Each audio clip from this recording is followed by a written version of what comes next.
Great. Well, hello, everyone. Welcome. My name is Carole Kramer, Arsenal team. I am here today to talk about something I'm very passionate about, and that's creating a balance in our life. And I just wanted to first thank you for having me. Thanks for the team at HAYVN for coordinating it, and thank you for being in the room, being present here. So yeah, a little bit about myself. I am a registered nurse, and I am also the founder of Boston Baby Nurse and Nanny. And we've been in business, we've been open for almost 13 years, and we provide all kinds of parenting support, expecting parents, new parents, seasoned parents, and elderly care later this year as well. We're going to try to incorporate that. I'm the author of 2 books. One is the Baby Nurse Bible. The second one is Newborn 101, both doing very well on Amazon. A lot of the Boston OBGYNs are using that Newborn 101 as a resource for expecting parents when they're discharged from the hospital. And I'm a certified MBSR instructor, mind-body stress reduction, which is a program that was originally created by John Kabat-Zinn in the 70s, and it still exists today, and it's very popular.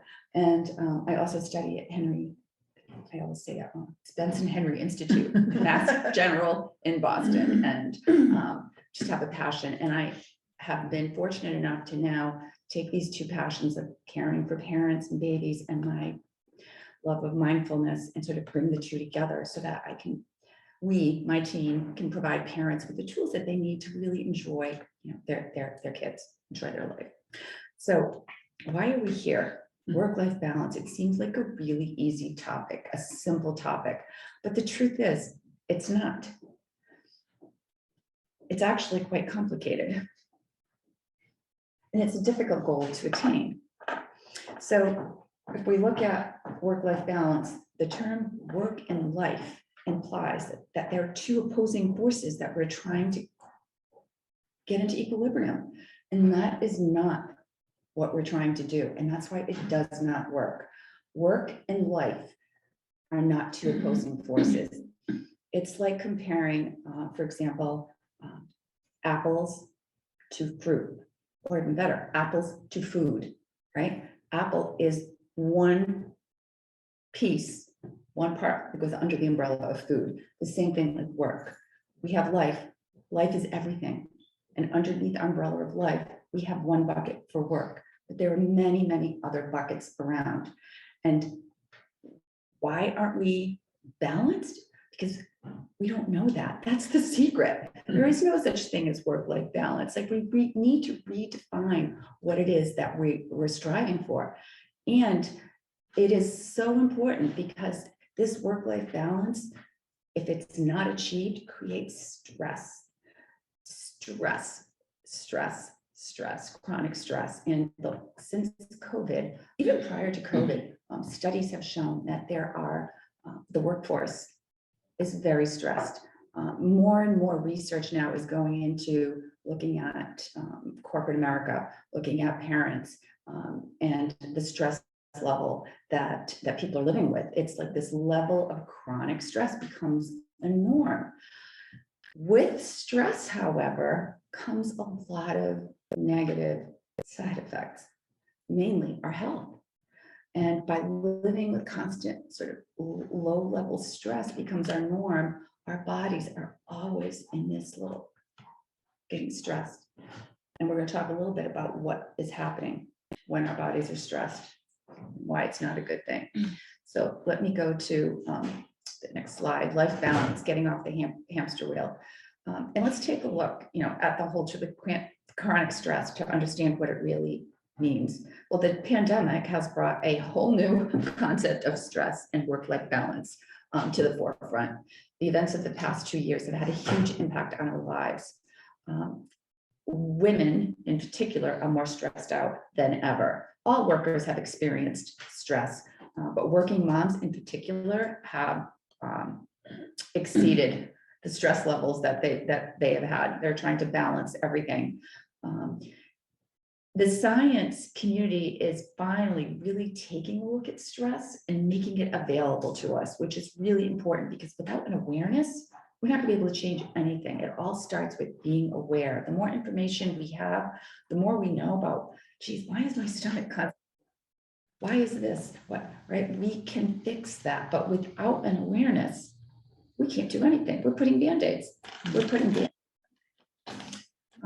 I wanted to share, Next slide. well, we can stay on the slide. I just wanted to share a personal story, which kind of ties into why I'm speaking about this here. And maybe I want to go back 8 or 9 years ago. I was on a hamster wheel and I did not know how to get off. But the truth is, I didn't know I was on a hamster wheel, and that's what the problem was. And I had grown up with the idea of go to school, get a good job, get good grades, get married, have kids, get a good job, do it all. And that's what I tried to do. And I did. And back about 8 or 9 years ago, I had, let me just keep my timer on. I was managing 3 kids, 3 different schools. They're all different ages and sports and whatnot, after school activities. I was working part-time at a hospital in Boston. I was trying to get Boston Baby Nurse. I had launched, but I was trying to get it going so that I could leave my job in the hospital. And I'd also just signed up with a publishing company to write my first book. So I had a lot going on, but you know what? I got it done. And I was thinking, if someone said to me, how did you do all that? I would have probably at that point said something like, I don't know. I just get it done. Well, the truth is, yeah, I did get that done, but at what expense? I didn't know that I was getting things done, but there were a lot of things that I wasn't doing. And that is sort of, it was like an aha moment for me. I had on the outside everything I needed. I had a successful business. I had a good job. My kids were healthy, but the inside was unhappy and I didn't know why. And I thought if I just keep getting more and more, I'm going to feel happy eventually. One more thing, when my oldest starts driving, it'll be easier. I know I'm going to be happy then.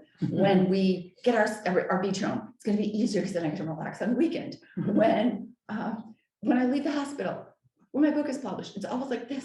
When? And you know what? Like that time never came. And I went down this spiral and I hit the wall where I just didn't want to do anything anymore. And they say you have a gift of desperation. I wanted to get better. I didn't know what was wrong. And that's when I started to reach out for help and talk to other people. Like, what are you doing? And I really started to embrace the whole idea of mindfulness, yoga, meditation. And as much as I didn't like hitting that wall, it was a gift. Looking back, it was hard, but boy, am I grateful for it, because it has allowed me to become aware of everything I was doing to create the environment I was in, not knowing that with the little tweaks, I could really make a difference. I could have a balanced life and be happy. And it all starts from within. So just going to go to the next slide. And I just put this up there. There are lots and lots of research studies going on right now. And, this is one of the studies that about chronic stress. And an increased number of Americans, 67%, are struggling with basic decisions required to navigate daily life as the effects of the pandemic-related stress continue to take a toll. Parents and young children have been impacted the most, women in particular, women with school-age children and children, which is really too bad. It's really unbelievable that our youngest generations are more stressed than they have ever been. Even babies, they're doing research on babies and cortisol levels in babies, and they have seen the babies very, very stressed. Let's just take the next slide. So what does chronic stress do to us? We already know, but let's take a better look at what happens when we're stressed. Whether something in the environment, such as a project or something, thinking about losing a job, all these things can trigger a cascade of stress hormones that produce psychological effects and physiological effects in our body. Our muscles tense, right? We've all heard of the fight or flight. When there's a stressful event, our body goes into this fight or flight mode, and our heart rate goes up. Our blood vessels constrict, our blood pressure goes up, our breathing gets shallow. And as a result, the blood, everything in our body gets shunted to our hands and our feet so we can run. So we can run away from that saber-toothed tiger that's facing us, right? Because stress is a natural phenomenon that serves a purpose. But the way we are now incorporating stress into our lives, it does not serve that purpose.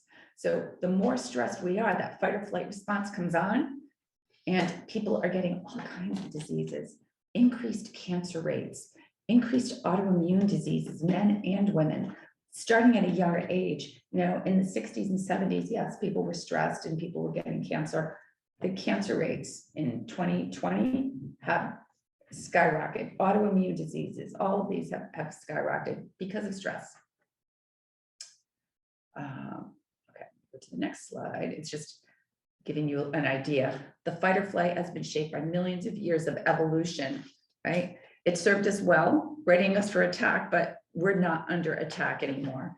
And now in our relatively safe world, we're still reacting. We're still reacting with a stress response. And that prolonged stress response leads us to ultimately physical and health challenges. So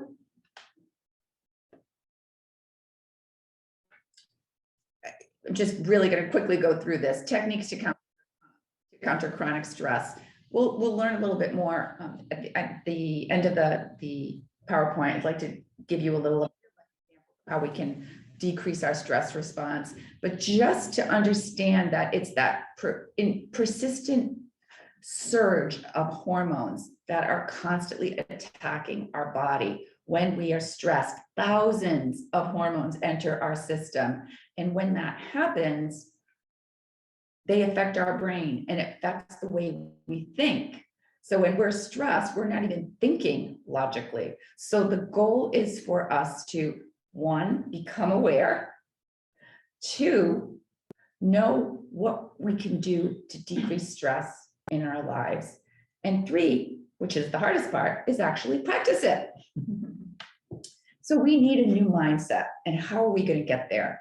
Well, the first, how are we going to get there? Well, it starts by becoming aware. And I've said this word now for the 3rd time. Awareness is huge. 95% of success in reducing our stress is becoming aware that we are under it.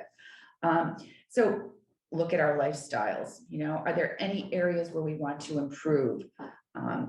A new mindset. There's 5 steps to a balanced mindset. So 1 is becoming self-aware. 2 is remain fluid. What we want today or what we are working on this week or next week or this year can be very different in 2 or 3 years. So let's not get caught up in, we have to have it this way. We need to be fluid. We need to go with the flow, you know, and not resist that which is in front of us. When we resist what's in front of us, we create stress. So the idea is to embrace and accept whatever is in front of us, good or bad. We talk about remaining fluid, prioritize. So what we're going to do is, we're talking about how when we first started the presentation that we had 2 buckets, work and life.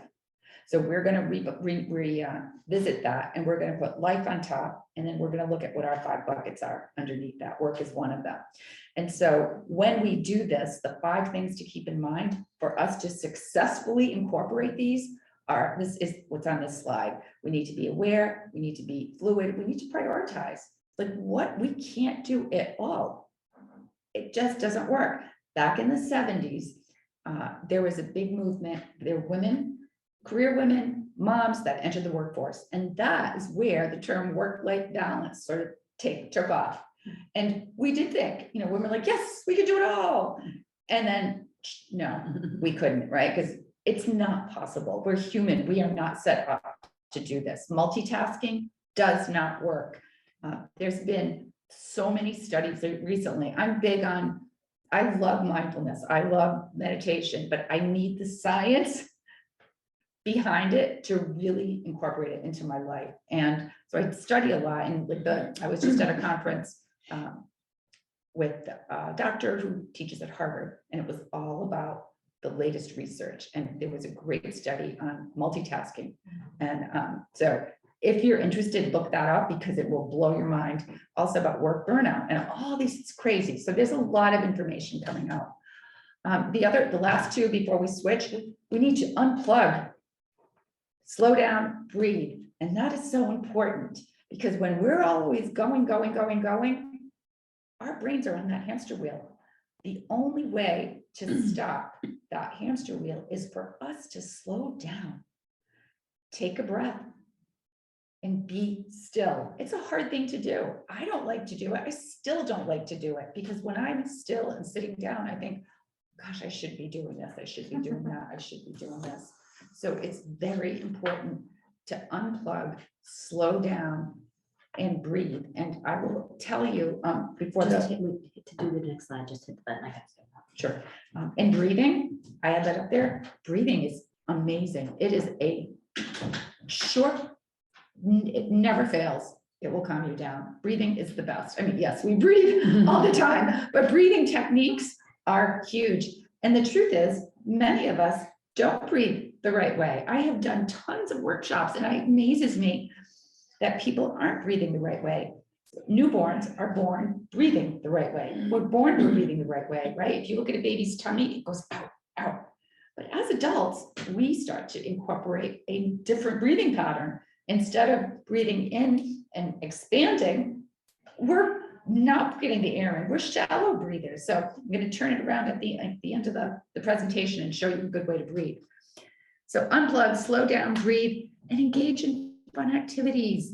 We need to bring the fun back. Life, our birthright is to be happy.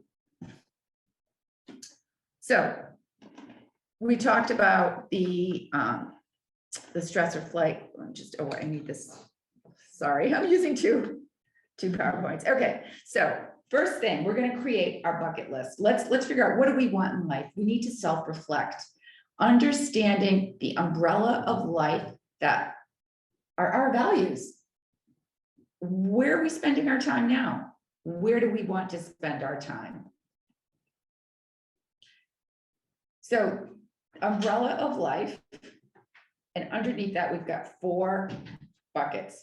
And for most, maybe someone might have 5, but most of the population fits into these 4 categories. We have work, career, health and well-being, relationships and family, hobbies and passions. Take some time to reflect and to understand what it is that you want. What is it that's important to you? Right now, in my life, my priority has to be my parents because they're elderly and they're aging. But my other priority is my health. I have had some health issues in the past, and I need to make sure that I stay on that wagon because it's easy to fall off. I could get distracted by a million things, but we need to keep our priorities in focus. So the second thing, once we identify, what it is that we want, remain fluid. Goals change. Go with the flow. Be easy with yourself. We tend to beat ourselves up. I'm speaking for myself. Like, I am my worst critic. I could do a million things right, but the one thing that I'm not great about, I'm gonna just, think about it. And that's not the way I need to treat myself, just like I treat everyone else. And that's what we need to do. Our health has not, thank you. Health is huge, and health should be our priority. When we look at our buckets, we have our family, we have work, we have health, and we have our hobbies. We need to make health a priority. And part of being healthy is understanding that it takes our whole bodies, our mind, our body, and our spirit in order to be a whole healthy person. It's not just about going to the gym every day. We need to exercise our minds. We need to slow down. Going to the gym and running is great. That's, a nice activity, but it also needs to be partnered with some downtime, some yoga, or some even just quiet sitting in stillness. I think they need to teach that in school. They absolutely Sitting need to in teach stillness. schools. Absolutely. In fact, I mentioned taking golf lessons from a gentleman who's a kindergarten teacher, and he teaches it to his students, mindfulness. I said, wait, where are you a teacher? Yeah. It's a private school in Connecticut. Yeah. But still, like, that is wonderful. Yes, this is what needs to be taught in school. So number 4, learn how to slow down, incorporate stress reduction techniques. Research indicates it's black and white. There is a correlation between the way you think and the way you feel. The way we think is going to create the world that we live in. Our feelings create our environment. Get out into nature is the fifth category. Have fun. We need to recharge our batteries. And one of the best places to do that is in nature. Nature is, if you don't like being in nature, just being outdoors in the backyard, under the shade, but there is such harmony in nature. There is such energy in nature that when we go and walk around and we're quiet, and it's lovely to hear that the folks at HAYVN in the morning do a morning walk meditation. What a fabulous way to start your day. That gets us started on the right path. There's nothing more than I like to do when I'm stressed. I will hug a tree. It sounds crazy. I'm sharing that with you, and I should have put my slide in there. My daughter is at UTAM, but she's a senior. We went on this hike back in April, and we found this huge tree, and it was sort of carved in. We both went in it, and we were just getting the energy from the tree. And if I'm in a bad place, I'll go for a walk at night somewhere, and when no one's looking, I'll put my back up to the tree and I'll just take some breaths. And it's that grounding that we so desperately need. And if you can't do that, you can touch a tree, or I was with someone and they were like, I'm gonna keep walking while you do that. So whatever, but or get an emotional support pet. Yeah. So like something. Yes, and the thing is, we need to find ways for us, to recharge, and that's a great way to do it. We are here in this earth to be happy, because when we're happy, we can help other people.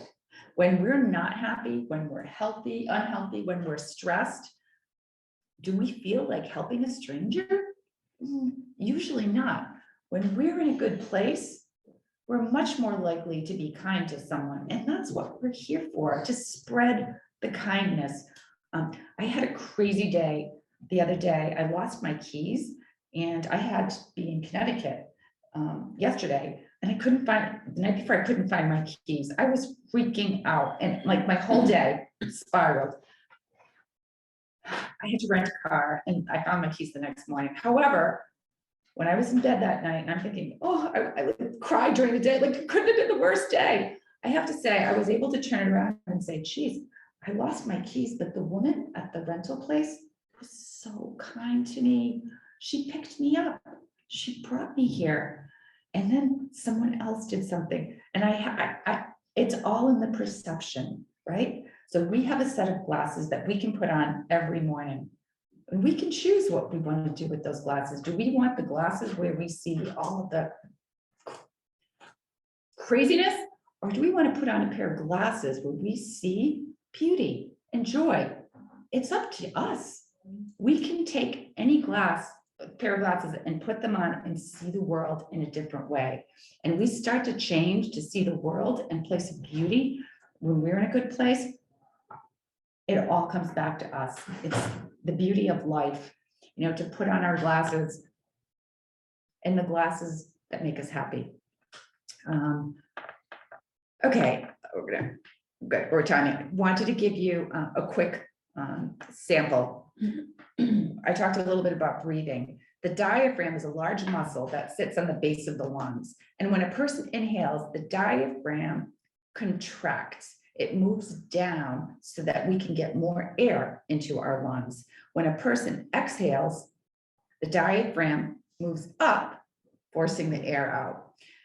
Diaphragmatic breathing or belly breathing involves fully engaging the stomach and abdominal muscles in the diaphragm when breathing. So it means actively pulling the diaphragm down with each inward breath.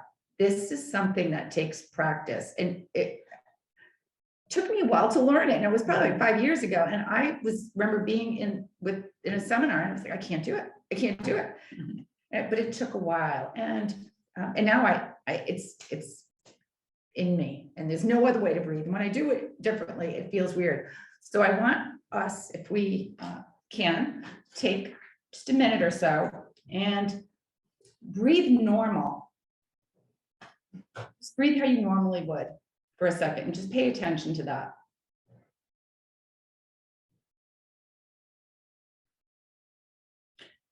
Now, let's do something different. Let's inhale through the nose, right? Exhale, so our bellies get big. So let's inhale through the nose. You feel your belly, and now exhale.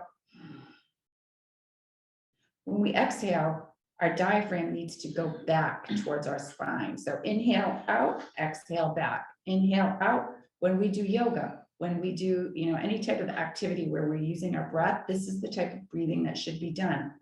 So there's all kinds of yoga out there. There's tons of yoga. The yoga that I sort of migrate to is the yoga that is the traditional Eastern yoga. And it involves the breath that goes in through the nose, out through the nose, in through the nose, out through the nose. And yeah, there's some there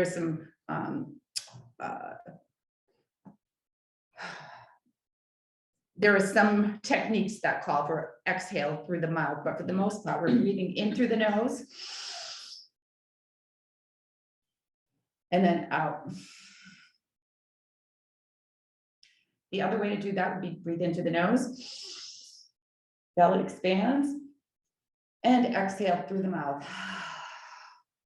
Audible out breath. I automatically, I get like a little rush when I do that. And that's our body. More pure. Yeah. More full. Yeah. Deep. So the technique that I teach is really simple. And then we're going to be wrapped up from here. I teach this to kindergartners and all ages. I taught my parents who are in their 80s. It's called box breathing technique. This is also, you'll see this Navy SEALs, athletes, right? In order to perform, they need their breath. The breath is super important. And so that's a whole other topic. But for today, I'd like just to teach you what box breathing is. So when next time you're stressed or you're trying to figure out work-life balance, you can say, wait, let me do my breathing. Because the first thing when we do our breathing, it slows our brains down enough so that we can think rationally. When we're out on that hamster wheel, we are not thinking rationally. We're thinking with the primitive portion of our brain, and the intellect is shut down. By slowing our breath, it sends a signal to our brain, and our intellectual part of the brain gets turned on, and we can make decisions much better. In fact, thoughts, ideas will come to us when our mind is slow. When we're on the wheel and we're on the hamster wheel, we can't even tune into our intuition because there's too many things going on. So slowing down allows us, gives us so many gifts. And one is like really understanding your inner voice. All right, so box breathing sounds like a box, and it's 4 equal breaths. So I'll do the first one, and then we'll demonstrate. So you can watch what I do. I'm going to breathe in for a count of 4. I'm going to hold it for a count of 4. I'm going to exhale, count of 4, and hold it for a count of 4. So it's going to look like a box. When I do the kindergarten to the younger kids, we put, some of them are laying down, and we do various techniques. Like sometimes I'll put a teddy bear so that when they're breathing, they see their belly rising. We're not going to do that here, but that's the goal. Okay, so I'm going to start my breath, and it's going to look like this.